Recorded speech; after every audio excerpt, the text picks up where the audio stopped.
patiently waited. I thank you very, very much. And you are hopefully going to be spoiled. And the reason why is that we've come across to Arethusa due to reports of Shadow, a female leopard having a kill.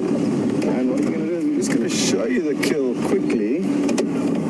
It's up in this tree. You can just see whatever's left of it dangling there. And I've just spotted what I think could be an owl beyond that, sitting in the tree. But I can't see clearly. There's the kill, and if you just go a little bit below that, it's the remains of a baby impala. What's below that? Is it just a branch in that tree beyond? I think it's just a branch that looked like an owl from a funny angle. There it is. But it's a branch. So now the leopard is not on site. She's hoisted the kill up into that tree, fed on it. She actually had this kill yesterday evening. And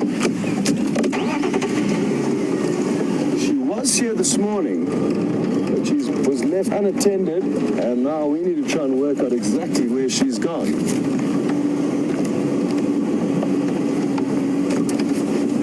Which could be to the Arethusa waterhole. We're not too far from this. I'm guessing she could have possibly gone for a drink, or she could just be lying up nearby. Now, what also may have happened is there may have been quite a few hyenas,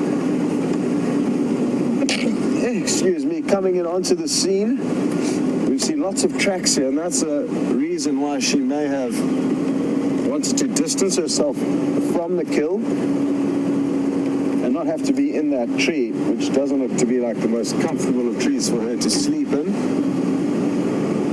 So I'm thinking we'll just take a slow drive down towards the Arethusa waterhole, see if we don't have any luck with her there.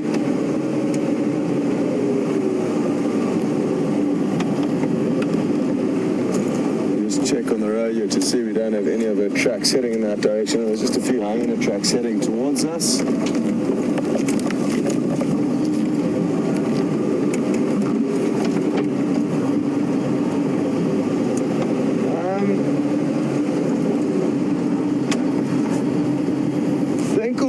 Just so that you know, we're left asleep, and as soon as we heard the updates of this exciting news with Shadow, we thought we'd race over here, but I don't think the lion's going to be up to anything else today.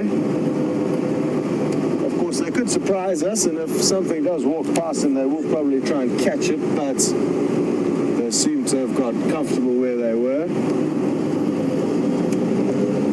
So let's just continue. The waterhole is very close by, and don't have any luck, we'll come back and snoop around that kill a little bit more.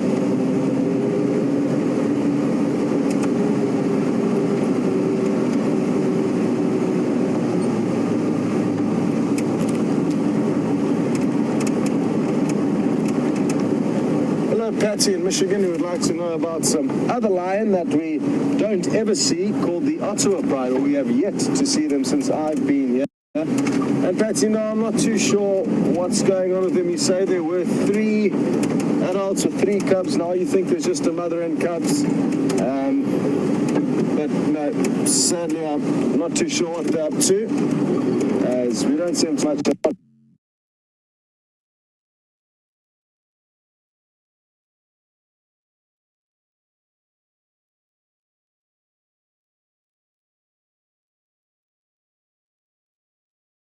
Walking this morning. It's just been so exciting. Unfortunately, we have had those grandams. We do apologize. And it seems like our tech gurus have sorted that out.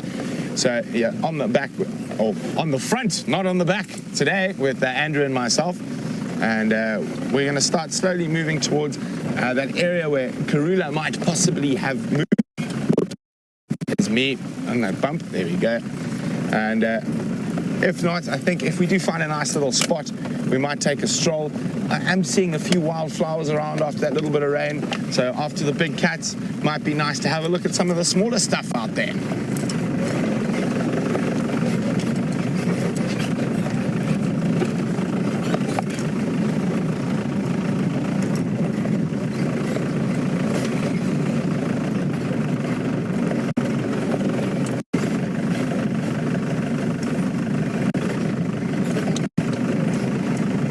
So Ben in Leesburg is asking a question about one of my favorite topics out here in the bush, and that is seep lines. So seep lines are very, very interesting. It's how water travels from the top of the hills down to the bottom, and in different places you have different types of seep lines. In the type of soils we have here in the Sabi Sands, most of our seep lines are on what we call duplex soils. So duplex soils, as it says, double-storied soils. So you've got clay on the bottom and sand on top. So the water will seep through the sand and then hit that hard clay layer, and that's where they move, where it moves down towards the drainage lines or little river systems that are all around. Ooh, dropped my radio. So we're not in a really great area for seep lines at the moment, but we will keep having a look. So what happens is that with all that rain, when it does rain and the water collects up on the top of the hills, they use these as sort of underground movement systems to get the water down towards the low-lying areas. In certain areas, there are natural springs under the water that constantly supply these seep lines. We've got one of those areas here on Juma, and that is the area around the Treehouse waterhole. So even though it hasn't rained much, the water is constantly seeping down the hill and coming out in an area where the elephants have dug it up. So the elephants will be able to smell this water underneath the ground, and they'll excavate these seep lines. So it very importantly keeps a water point accessible to all the other animals that wouldn't be accessible without the elephants here. We are quite high above the really big river systems in the Sabi Sands, so seep lines are very important. Also, your decreaser grass species, they grow on, a lot of them grow on seep lines. So it's quite interesting. You would think a decreaser grass, that doesn't sound like a good thing, but it's the increaser grasses that are bad things. So increaser grasses are less palatable, so not as nutrient as a decreaser grass species. And a really good example of a decreaser grass species is a Thamida or Natal red grass. Now that is probably the best grazing grass out here in the Sabi Sands. Another one would be Panicum, which is one of my favorite Latin names or scientific names of grass. It's called Panicum maximum, and it forms these incredibly thick stands of grass that you can't even see through. So the old safari joke is when you have to walk through them, you panic to the maximum. So being so, having these really good grass species on the seep lines attracts a lot of your grazing species. So especially now, where there's not a lot of good grass around, especially so dry, you'll find a lot of the impala, the zebra, wildebeest will feed on these seep lines. And as we're talking about the grass species on the seep lines, the increaser grass species, the less palatable ones, increase with lack of grazing. So they become very thick and they grow quite fast, and they become moribund very quickly. So they become dead and almost no nutrients. You can quite easily, if you're a farmer, and pop a cow in a huge field of grass that's all made up of increaser grass species and all tall grass. It looks wonderful, but it's not very palatable. The cow will actually die after a few months, even though it's surrounded by grass, because the grass isn't of good quality. So grass is very, very important when it comes to being out in the bush, because grass determines how many grazers you have, and how many grazers you have determines how many predators you have. So in decreaser grass species increases when it's grazed. So when it's short, obviously not overgrazed, it's a very fine line. When it's short and well grazed, this grass species will actually increase rather than decrease. So it doesn't really sound sort of logical, but that's the way the grasses work. And we have numerous grass species here in the Sabi Sands, and we only touch on a few. And even grass species of the same family, Eragrostis, love grass. You can have love grass species that are decreases and love grass species that are increases. It all just depends. So we do have like Eragrostis cavella, the curved leaf love grass is a decreaser 1. They have decreaser 1 and decreaser 2s, and I'm a little bit rusty on my grass, so thanks Ben, you're going to make me go read up on it a bit, but I will definitely inform you a bit more about that. So here we've got something slightly different from a seep line, but it's also very good for grass. I'm going to get Andrew to pan up in front.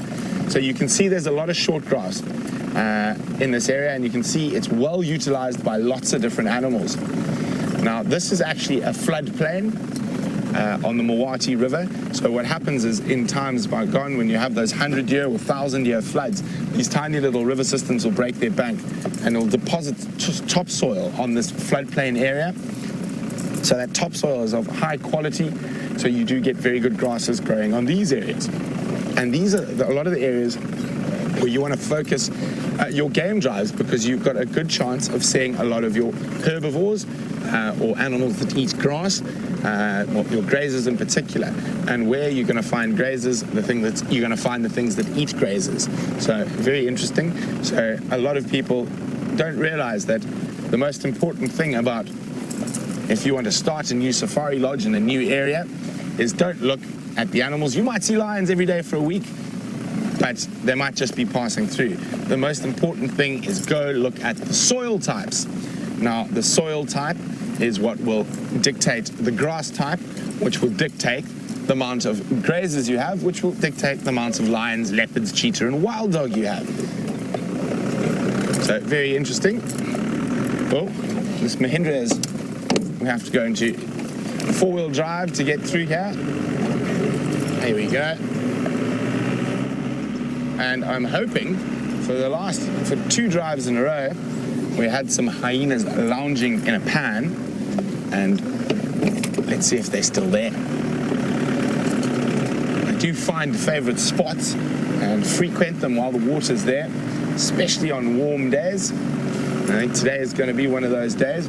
Andrew, do you see any hyena head popping out of that deep gully behind us? We'll just have a quick look. If nothing there, we're going to head off towards the northern boundary.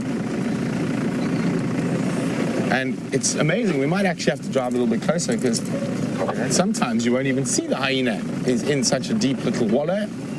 But it looks like they are not here at the moment. They might move into this area as it gets warmer during the day. So we're going to continue on towards the northeastern corner of the property. While we do that, let's catch up with Scotty and see what he's up to.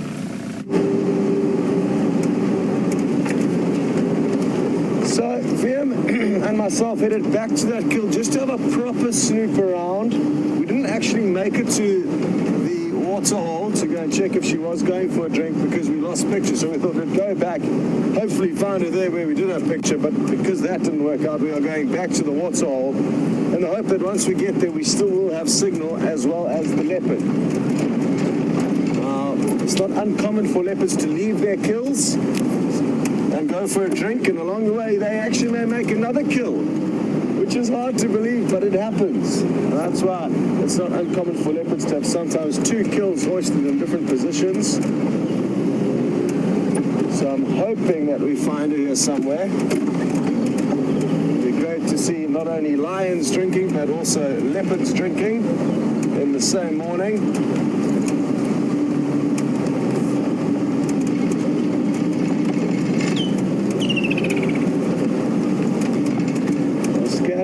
Carefully in likely spots where we could bump into her along the way, namely up on termite mounds and shady spots. It's still quite cool though, but I think that's us who've been driving around getting the cool breeze over us, but if we've been walking around like a leopard, it may be a bit warmer. So I think that she may be inclined to be in a shady spot now.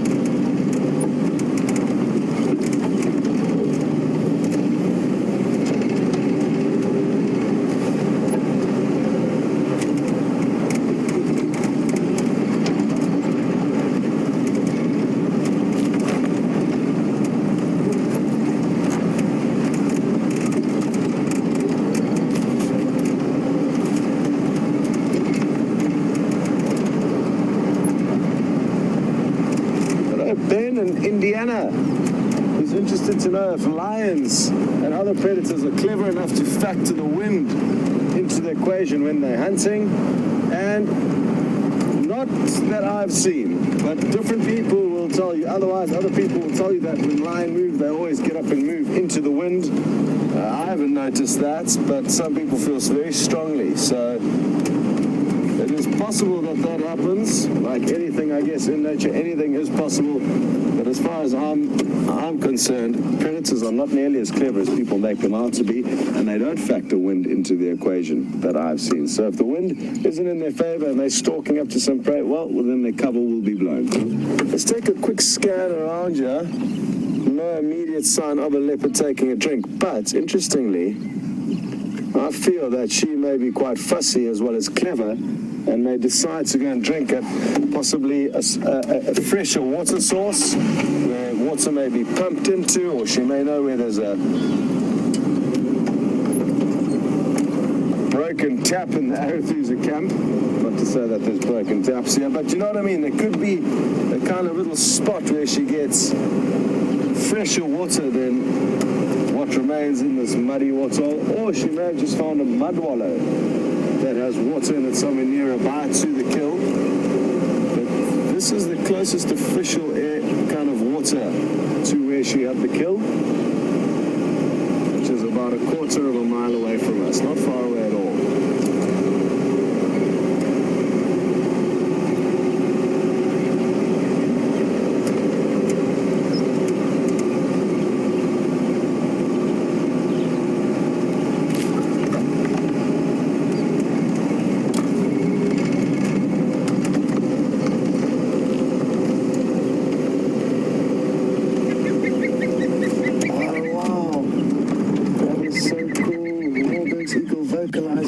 Something we see often. Do it again now that the vehicle's off, please. Come on.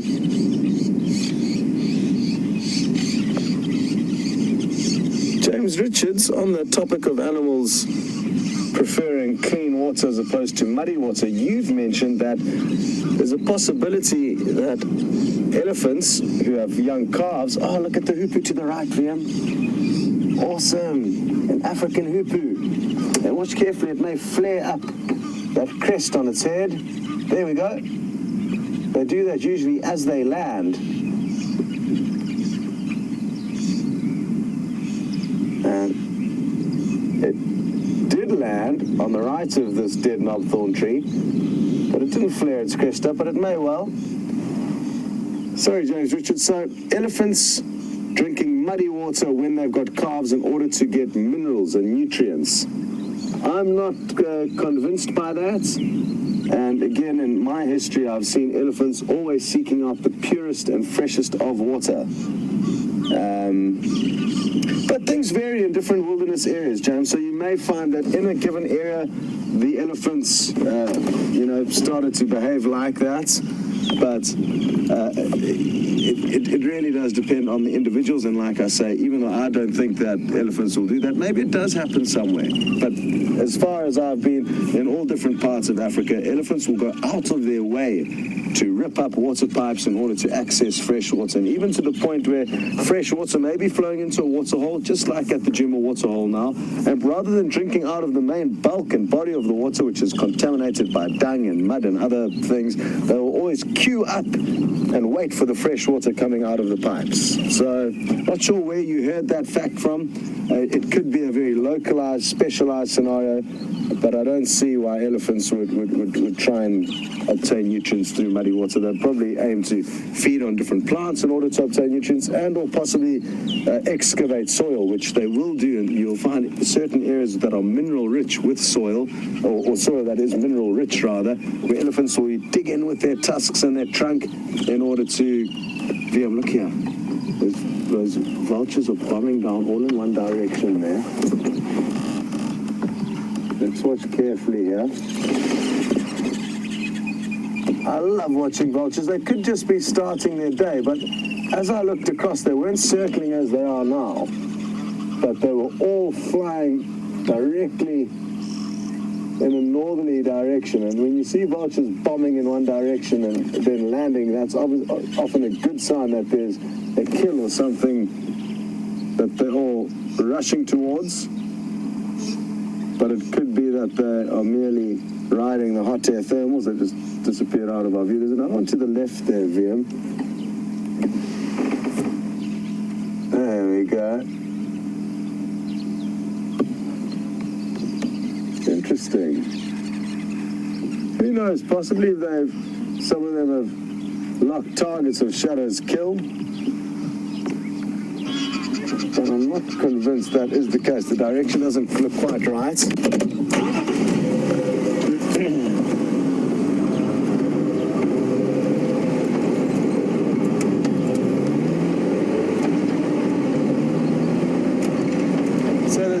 There's another road that we can take back that will allow us to cover slightly different ground on the way back to that kill. And let's go back there and see if she hasn't poked her head out again. Maybe she's come and had a drink and now made her way back already. Oh, well, you guys are in luck. Brent has found an incredibly cute little creature for you.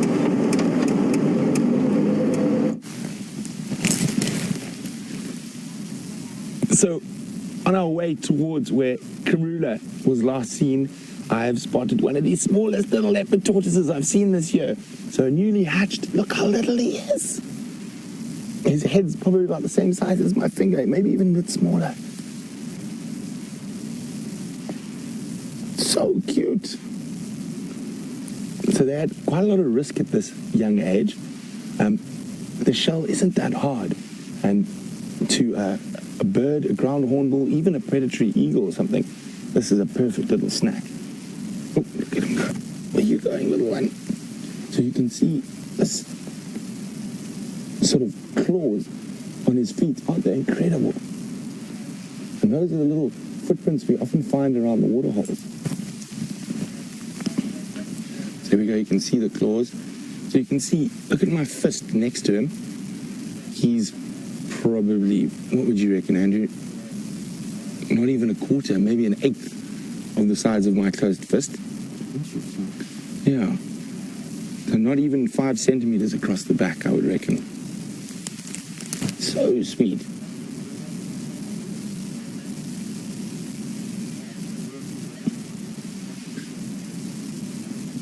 And you can see how the ridges are forming and hardening.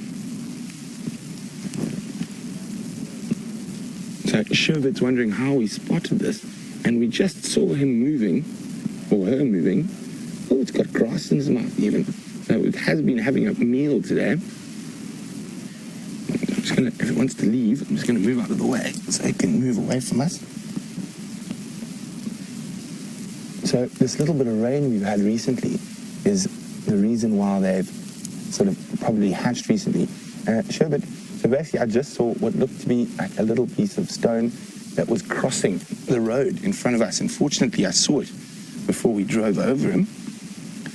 He's reversing now. Looks like he's looking for a way. I've moved away from him, give him a bit of space in case he wants to move on. Or maybe it looks like going to investigate Andrew and the camera. So Andrew's brought a beanbag for stability today, and he's literally walking under the beanbag. Look at that. Incredible. So tiny, tiny little one. Sometimes you catch sort of big hatchings of them, and you can see like 10 or 15 or 20. I have been looking carefully around, but I don't see any other little ones. A little bit shy about the camera, but he's getting used to us and starting to realize that we're not a threat. Is he trying to hide under the beanbag? Can't see. Can he just move quickly? It looks like he is trying to hide under the beanbag. So shame. He's feeling a little bit scared, and we don't want to stress him out. So we're going to move the beanbag, and hopefully he'll move off into the bush.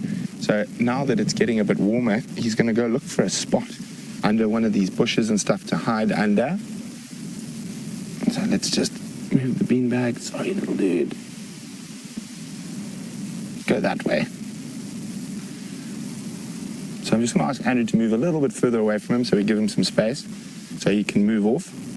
So it's very important not to stress little tortoises or even big tortoises. We don't want them to defecate because that's 80% of their water supply. That's one of their defense mechanisms. There we go. He's heading off into the bush now. So we'll watch him as he moves over. Look at that. He's engaged four-wheel drive to climb over that little branch. So he's going to be looking for a nice thicket. I think he's spotted one.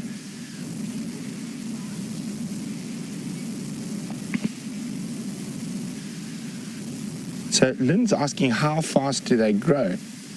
Lynn, I'm not 100% sure on that. Maybe if you guys could find out. I'm not sure how many inches or whatnot a tortoise grows in a year. So, Lynn, why don't you have a look on Google for me? I'd be really interested to know. That's a fascinating question. Well done. So if you guys do know the answer, how much does a tortoise grow in a year, please send me the answers on questions@wildearth.tv or use the hashtag SafariLive on Twitter. See, it looks like it's found a little spot there. There's a terminalia that's been pushed down by elephants, and it looks like he's going to go crawl under there, and that's where he'll hide from the potential predators. Obviously, when they're a bit bigger, less predators, but at this size, they are in danger from a lot of different things. So there he goes, engaging four-wheel drive again to get over, and he's found a little dark spot. Pretty sure he's going to crawl in there now. So there we go, he's seen that dark spot. And look how that shell is a lot lighter than an adult, and you can see that camouflage, how he fits in perfectly with the leaf litter. There we go, that's a good spot for a little tortoise to hide during the day. And wasn't that incredible that we managed to spot him as he just crossed the road in front of us? Definitely one of the sweetest little creatures out here in the bush. So we're going to keep going, try get back towards Karula. In the meantime, let's go see what Scotty's up to.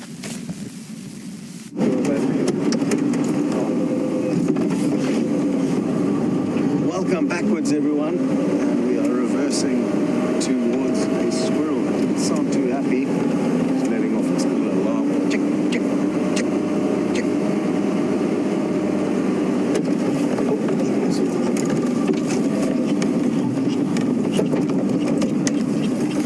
Now, it can possibly be looking at a snake. Something that is moving here is causing the squirrel to be uneasy, and if it is a snake, it'll be very difficult to spot it, as they very often are.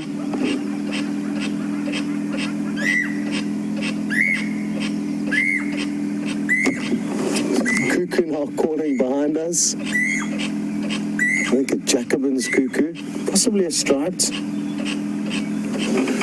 Let's see if we can't get onto the other side of this bush where the squirrel is looking now.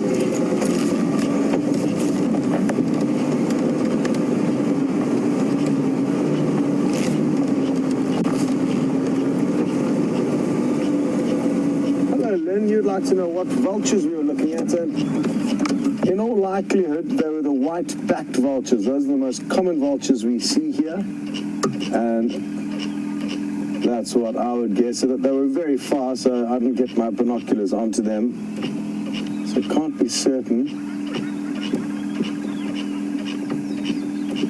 So you can hear the squirrel still alarming. There's his tail twitching there. There it is. Well done, VM.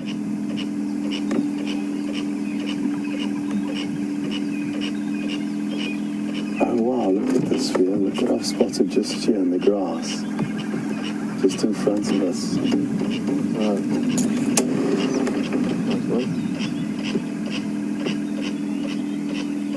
Now I doubt the squirrel is shouting at this little scrub here, but maybe there's something hunting the scrub here. They've got incredible camouflage, and this is where they live during the day. They just hide out in thick vegetation like this. But it could be that the squirrel's got a false alarm and it's seen the scrub here and isn't too sure what it is.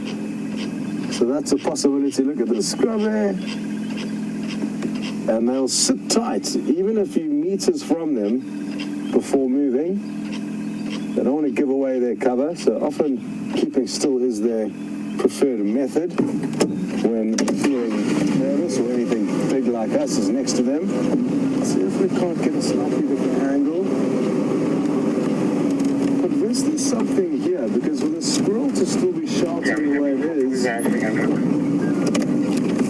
must be something. It's really bothering it, but it could be, like I say, a false alarm. It's seeing this scrub here.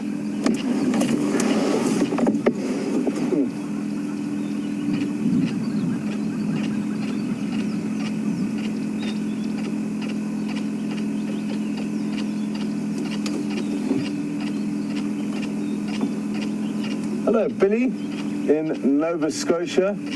You're wondering if we ever go scouting for snakes. Well, Billy, I'm always scouting for snakes whenever I'm out. I'm hoping to see one. And we actually have been having some great sightings this summer, probably because of the drought. So because of the drought, the vegetation is a lot thinner than normal, and therefore it makes it easier to see the snakes, which are a lot more active in our summer months. So I've been having some incredible sightings. We saw a black mamba of about 2.5 meters just a couple of days ago, possibly the same one that Jamie saw about a week or so ago.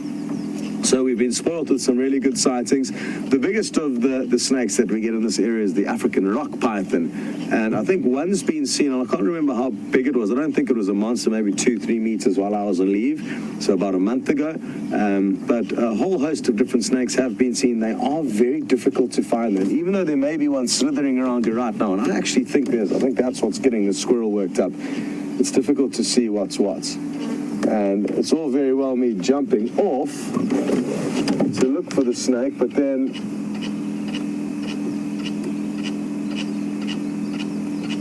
we aren't going to be able to get you to see it. So there's no good if I get off and find the snake without you guys seeing it as well. So that's why I'm rather waiting here in the hope that we may see something slithering about. Bear has just mentioned that we must be not too trusting of the squirrel, as sometimes they do call for the wrong reasons. I can't resist this anymore. I'm going to jump off and have a look. Maybe there's a puff adder, very well camouflaged sluggish snake in there. And let's see if we can work out what it is.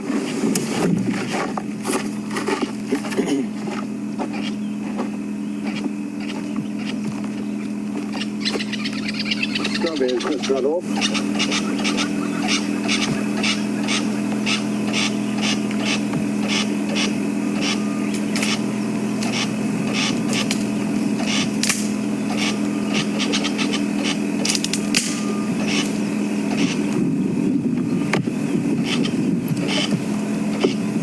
Squirrel, what are you seeing?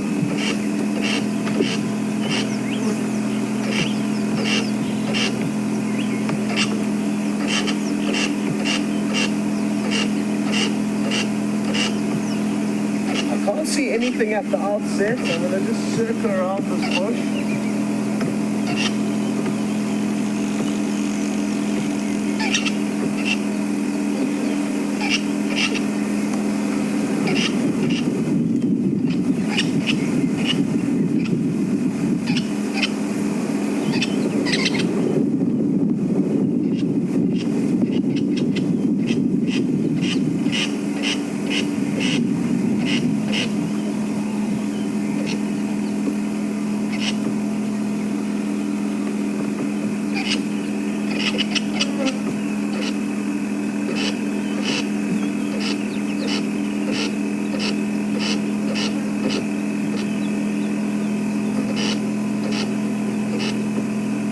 I think this squirrel may have lost its marbles and be seeing things, but in its defense, you do get snakes that are incredibly well camouflaged, like the puff adder. It could be lying here somewhere that I'm just simply not seeing.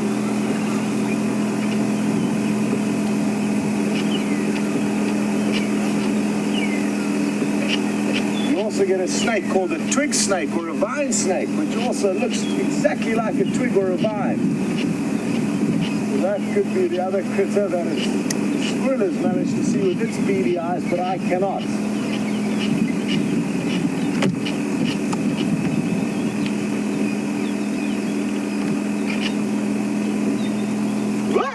Only joking. Only joking, but I got punished because I got a thorn in my foot as I performed that little stunt. And you gave the squirrel a heart attack.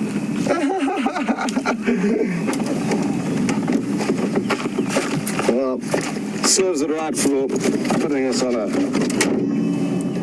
pointless snake chase, but always exciting. And that's the wonderful thing about responding to alarm calls, is that most of the time you don't find anything, but sometimes you do. And when you It's always so exciting, and I was just with VM actually the other day. I mean, remember how awesome that was when we came around the corner with those birds alarm calling, and all of a sudden there was this black mamba that we had been alerted to entirely by the birds. And if it wasn't for these animals that alarm call, we wouldn't find nearly as much animals and exciting predators as we do.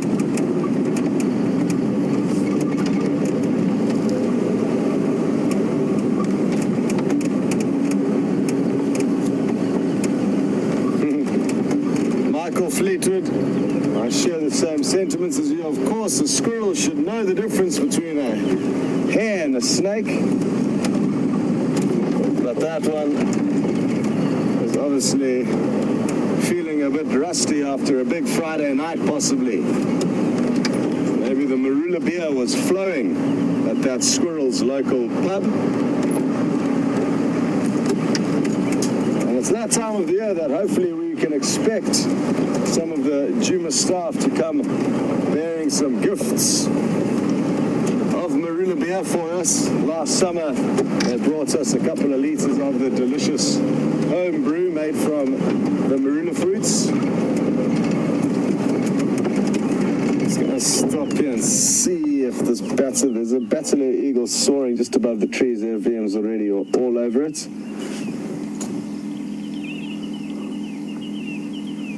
I think this could be a juvenile bateleur, just judging by its coloration. It doesn't have the black and white of the adults. And what's interesting is that they can take up to 8 years to reach their adult plumage, and that gives you an idea of the longevity of eagles, which can live well into their 50s and sometimes older than that, I'm told.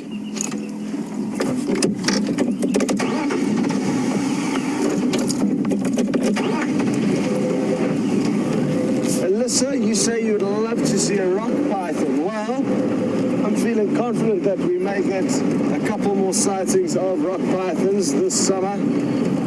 So keep tuning in and you will eventually get lucky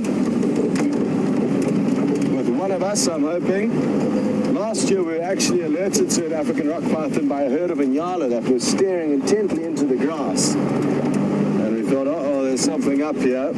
And we got out to investigate, and there was about a 3-meter long python curled up in some long grass.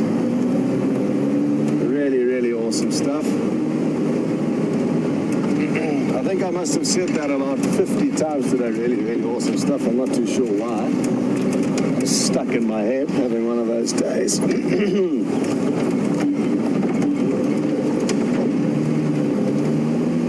But in my defense, there has been a lot of awesome things going on this morning. But possibly I need to read through the thesaurus of a few alternate adjectives to use. I'm not too sure what's happening with the Nkahuma Pride, but they were left unattended last I heard on the radio. We're going to swing past there now and see if we can't see exactly where they are so that we know where they are for the afternoon drive. Carol, so you were hoping for an update, and Carol, we will update you right now, and in the next 5 minutes or so we should be in their last position. And I'm guessing we're going to find them sleeping. How weird is it that the two leopards that have both had kills over the last 3 days now, Karula had the Dyker the day before yesterday and yesterday, now Shadow with this kill, and we just can't seem to see the leopards. All we get to see is the kills, which is remarkable. That for 3 days has been a leopardess on a kill, yet all we've seen is the kill. So interesting just to go to emphasize how luck plays such a massive role in what you see on safari.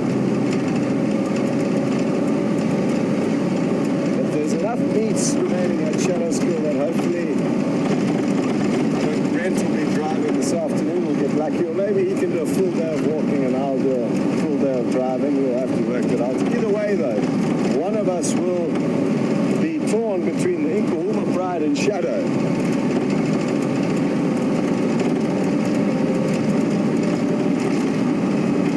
Okay, well, we're going to rush along to the last position of the Lions, and while we do so, we're going to send you back to Brent.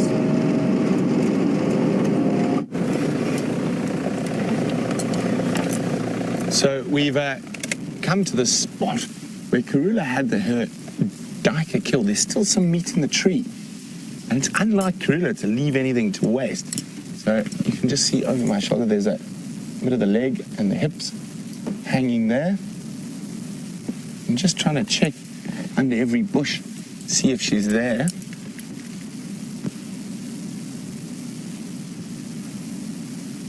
It's not impossible that she might have abandoned this carcass, but it is unlikely. We've spent a lot of time with Karula, and Karula seems to finish what she starts eating. But I have known other leopards, you see there's still a bit of meat on the neck.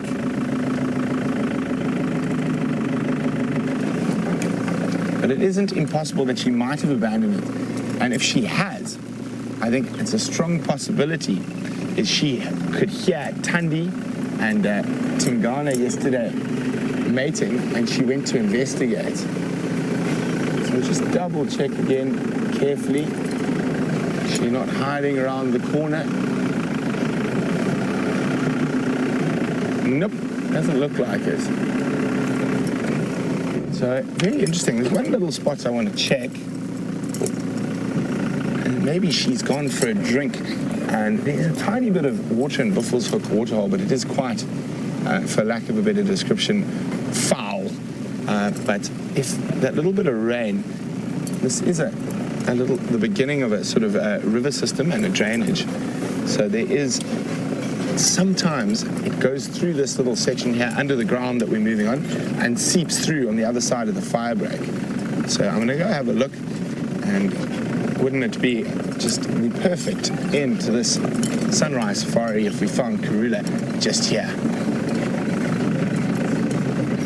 I worry there hasn't been enough rain to get the seep line seeping nicely.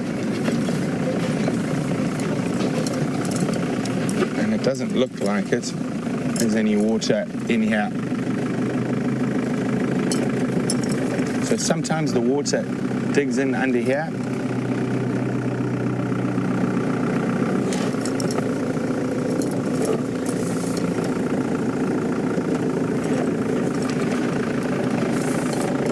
A very big thank you to Lynn in Michigan.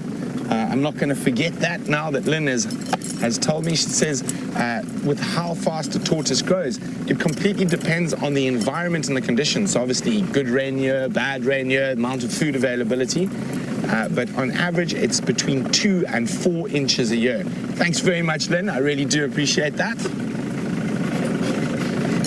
So just going to have a quick squiz a little bit further north on the Buffelshoek cut line, see if we can find any tracks.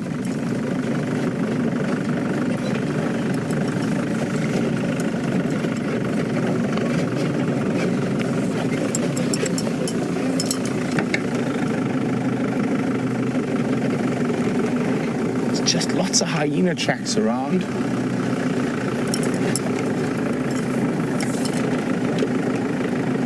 So the closest decent water for Karula would be in to the north of here.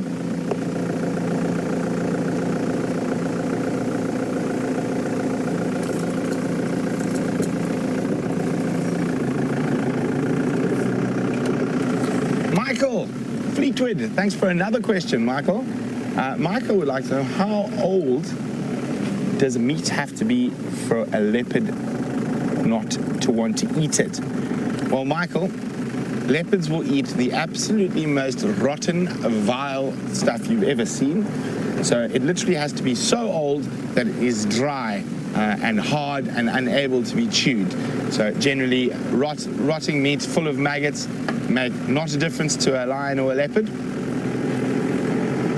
And of course, to a hyena. Just checking carefully. I'm not seeing any tracks.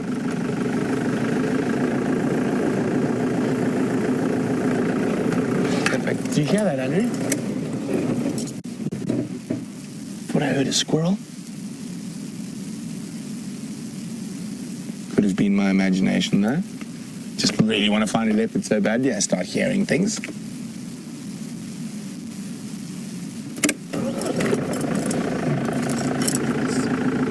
Scoot back a little bit. Check a termite mound. We always know Karula likes a good termite mound. Nope, nothing there. Let's continue on.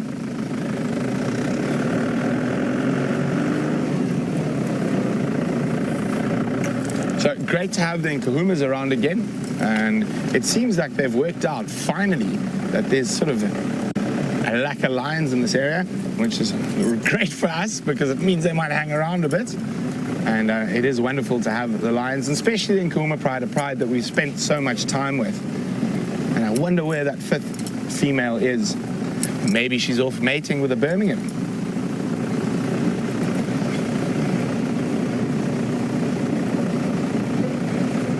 So, mentioning the Nkahumas, I'm sure you guys would like to get another last view of them before the end of the safari. So let's go back to Scotty and the wonderful Nkahuma pride.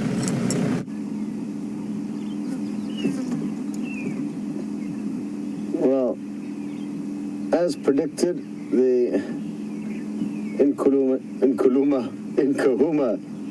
lioness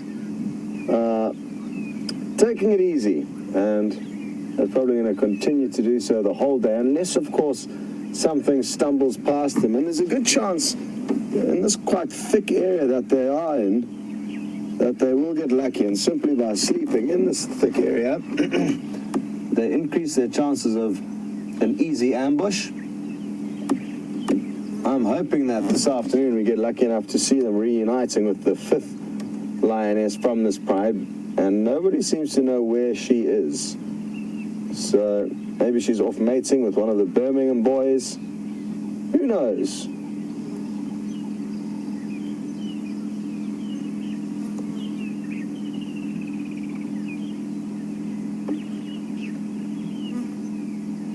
And turning out to be a wonderful day here in the Lowveld. And I guess we've got off to what was a great start, the excitement of looking for the leopard,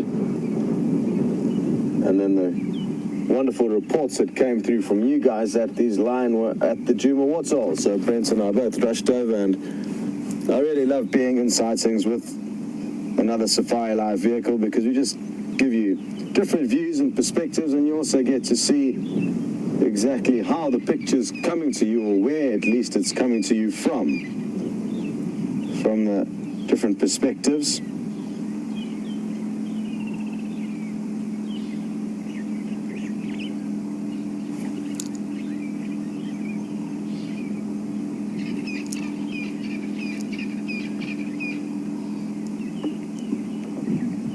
Hello to Safari, who would like to know, when does our winter start here in South Africa, and what kind of weather will we expect? It's hard to be certain, Safari, and the reason why I say that is that with this drought that's being affected by a weather phenomenon called El Nino, we're also expecting some bizarre weather conditions. And even this morning there's a cool breeze, which is not normal for this time of the year. And on our way to these lines, VM was just saying he's going to be bringing back some winter apparel from the leave that he's about to go on. This is his last day filming. He's going to spend a few days relaxing in camp with us before heading off on Monday. But it's surprisingly cool, and has been since I got back from leave, at least midway through this month. So I think we could expect bizarre conditions, but a normal winter will start kind of around April, May. We're going to start getting a little bit cooler. June, July, August are the coldest months, and we'll be wearing gloves, beanies, jackets, a lot of extra clothes as we head out in the mornings.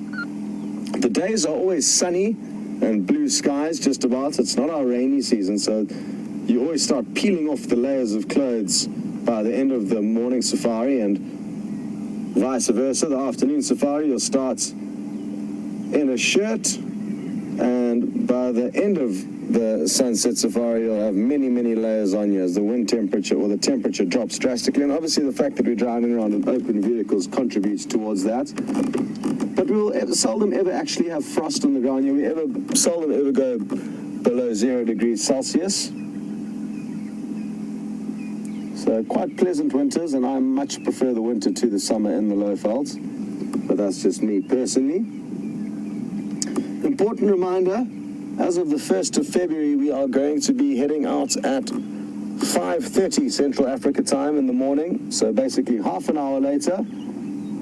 The Sunset Safari will not be changing times yet, and we'll be sure to give you ample warning when we are going to change that.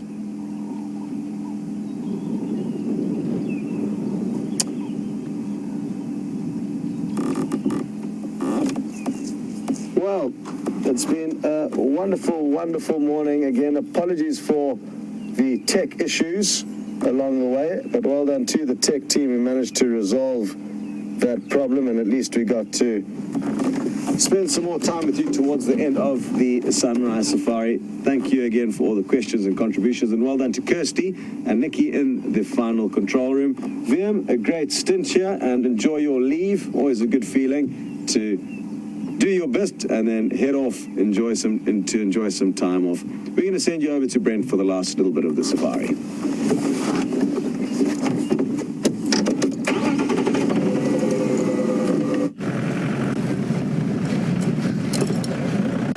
So isn't that incredible? Just as I said, if Karula has abandoned that meet, it's because she heard the mating pair. And I hear Scotty got an update from the south that Karula has been seen trailing the mating pair. Now, this is not uncommon for a female leopard when another female intrudes into her territory. But because they're mating, she doesn't generally engage with that female unless she's an estrus. So she's prepared to sort of have that female in her territory while the mating is going on. If she were to say hang around and start scent marking, then there would be a problem. But it has been an incredible morning, unfortunately beset with a few technical difficulties, and hopefully those have all been ironed out before the Sunset Safari starts. So hopefully, I know Jamie and Scott will be after those lions, and hopefully Karula decides to make her way back towards us.